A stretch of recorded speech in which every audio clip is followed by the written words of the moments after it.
real quick in English, then I'll just briefly do it in Spanish. I know Telemundo and a couple others might be here. So in mid-April, I went to, back in Florida, I went to Jacksonville, Orlando, the Villages, the Tampa Bay region, Southwest Florida, and of course back to South Florida where I live. Everywhere I went, as I interacted with small businesses, we did a lot of focus on recipients of PPP and how the program had helped them. Everywhere I went, I heard the same thing from people that didn't know each other. There's no way that they coordinated on this message. And it's went something like this.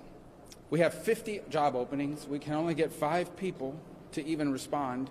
Only one will come in for an interview, and then they didn't take the job when I offered it. Over and over and over again, hearing that from small businesses in various sectors, so not just restaurants and hotels and hospitality, but various other sectors as well, including one manufacturer. And when I asked, well, why is it? Why are people telling you that they're not going to do it? And the answer that people gave them was, look, I'm receiving unemployment benefits. It pays maybe not as much as I was making working, but pretty close. When those run out, I'm going to go back to work. That's what we're being told by small businesses. It's not what I'm saying. I'm not having a press conference here with you today to tell you that's what I believe. It's what I'm being told. So I'm here to tell you what small businesses are telling me, and I believe are telling everyone that's here. And that is that enhanced unemployment benefits are creating an incentive for people not to return to work until they expire. It's not because people are lazy. I'm not accusing anyone of being lazy. It's because people are logical. Because it's logic that if you're going to make close to what, or as much, in some cases more than what you do when you're at work, you'll go back to work when that expires. We have a labor crisis in this country.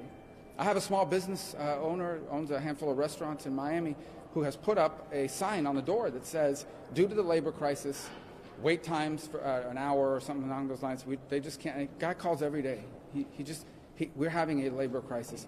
Just like small business in particular got hit hard during the pandemic when they were shut down, they're now being hit hard again by a labor crisis that's not allowing them to open up to the levels that are allowed by local authorities. I heard the arguments that some make, and a lot of people contort themselves into a pretzel to try to come up with some explanation that has nothing to do with the benefits. People are afraid of getting COVID.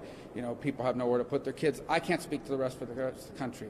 I can tell you in Florida, schools have been open since October, and you can literally walk into various retail establishments throughout the state and get a vaccine without an appointment. We now have probably more vaccines than willing recipients. So I think it's important for us to acknowledge that we have a labor crisis, that a government program has exacerbated it, and it's time to address it because we are doing significant harm to the ability of these small businesses to survive, to the point where some of them, by the time people are ready to go back to work in these cases, some of these small businesses won't be there to take them because they won't make it there, given what they've already lost. Brevemente le diré que hace unas semanas estuve en varias ciudades del estado de la Florida y en negocio tras negocio es el mismo mensaje. Ellos tienen trabajos disponibles y no pueden conseguir a nadie que venga a trabajar. Y las personas se lo están diciendo claramente, mientras que los beneficios estén recibiendo los beneficios, que en muchos casos paga más de su trabajo, no van a regresar. Yo no digo que las personas son vagas, yo creo que las personas son lógicos, que están usando la lógica.